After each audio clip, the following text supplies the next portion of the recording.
Hi, I'm Peyton, and I'm from Hastings High. Black and North is how we do it! And this is my poem, Unfinished. Band-Aids are cool, but skin can heal itself. I stole that line from my friend Jade. Hi, I'm Peyton, and this poem goes unfinished. A symphony of strings that abruptly stops, a song left in a studio, an abandoned building on verge of demolition. I don't want to share the end. If I do, there will be no amends. I know we've gone through a lot together, but the spark has burnt my fingertips, and the paper is due, and I'm still stuck on you. On our past mistakes, an unfinished poem, a friendship broken, forever undone. The ending is simple, me and you. But that's not how it ends. It stops, abruptly stops, all on its own, it stops. I can't take it, the sound of an opening soda pop, it stops.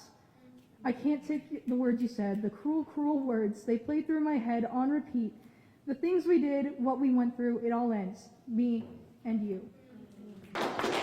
Hi, my name is Mary Kate, and I'm from Lincoln East. Who is that diva? And this poem is titled Whale Shark. I want to be a whale shark, spots cascading down my spine, thoughts no longer lingering on my tongue, and I'd be happy. I want to be a whale shark. That's normal, right? I mean, I know I'm not normal. I've heard the word weird and strange more times than my fingers can count, more times than my tongue can say, more times than my head can take. I know I'm not normal, but why is that such a bad thing? I mean, I feel like being a whale shark would be so nice. No thoughts, no cares, no worries, no anxiety, no depression, no wondering why I'm not okay, no nights spent wondering why everyone leaves. And I feel kind of sorry because being a whale shark means leaving, and I don't want to leave my friends. But sometimes it feels like they want me gone. So maybe that'll make it okay. And I feel sorry that they have to put up with my rants. I know I'm too loud. I get so excited. Maybe I hurt their ears. Maybe that's why they never listened.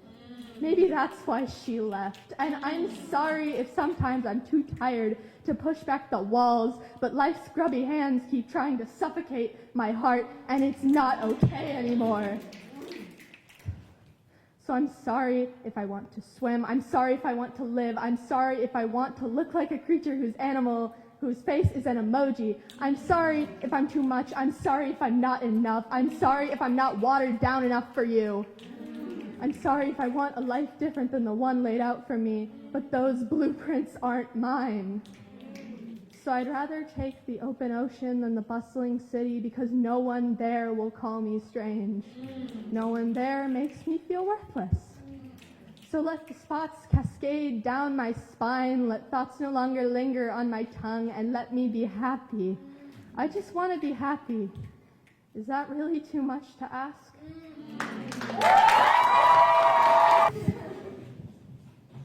Hi, I'm Alexis Sheldon from Lincoln Southeast. Yeah, no. And this is my poem, At the Kitchen Table. A long drag of a cigarette.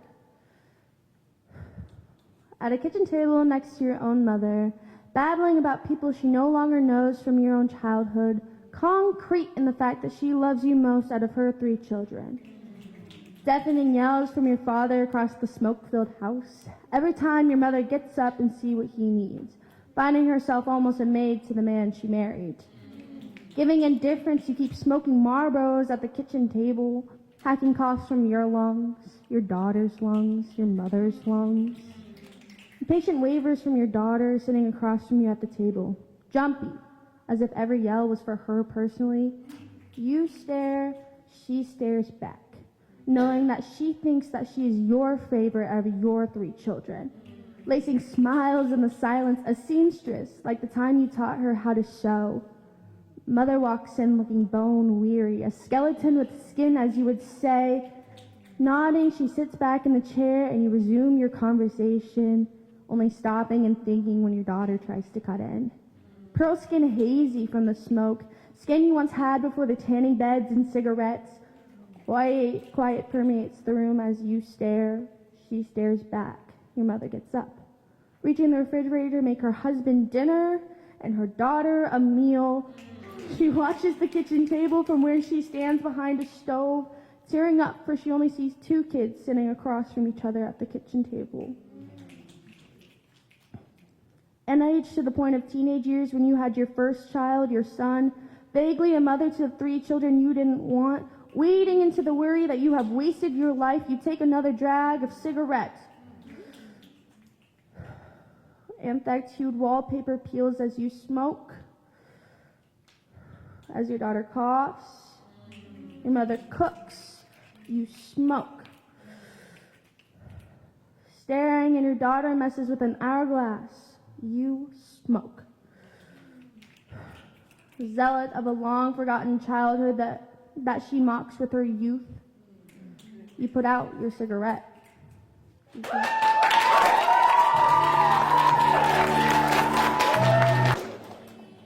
My name is Lee Penn. I'm a freshman at Hastings Senior High. Black and orange is how we do it! And this is my poem, Color Doubles. Red as in love, we feel for people after they stay in our lives when a big change happens. Orange with its wonder of animals and humans alike when we discover something new. Yellow as hope when passing by your favorite restaurant on a drive with mom. Green being intelligence seen from the gifted program that tells kids they're better than others. Blue in the calm we feel when lightning strikes a little too close for comfort. Purple is royalty that shows kindness to its subjects, even during a rough and unkind war. Although, we always think those meanings first. When we think of colors, we only see the beauty in them, but colors have darker meaning. What we don't see is purple and the paranoia it brings to crowded rooms when everything is too loud and the lights flicker, getting brighter and brighter. Blue being sadness when you can't find motivation to clean after your family scolds you for being messy. Green having grief after an unloving day of dropping food and fighting with siblings or parents or even teachers at school. Yellow with its hazard on radioactive barrels in those power plants that we see on spy movies that play on cable every Saturday. Orange as in caution, flashing in your head as you listen to your parents' screaming matches at 10 p.m. on a school night. Red meaning anger in shows and movies when a character finds out they were lied to by their best friend. But even then, every color has their double meaning. Like a rainbow after a hurricane, and despite everything, colors are seen in appearances too, distinguishing everything from one another. Red cheeks from the blood rushing in our faces to keep us alive and warm. Orange hair that takes up 5% of the earth and is easy to spot in large crowds. Yellow teeth that are signs of health to a certain extent, confirmed by dentists. Green eyes, rare but gorgeous like nature, scattering the globe. Blue veins, an important part of us that we don't appreciate enough. Purple eyes, a rare trait spotted in albinism here and there. Again, double meanings are real. They exist in emotions and looks, even thoughts and words, leaving us terrified or sad, maybe even cut or broken. Purple is bruises on our delicate skin after a fight with a bully or in our heart after an argument with our parents.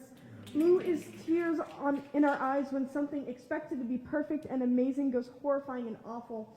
Green is illness, both on our bodies and in them, from a cold, wet, or germs from sharing utensils.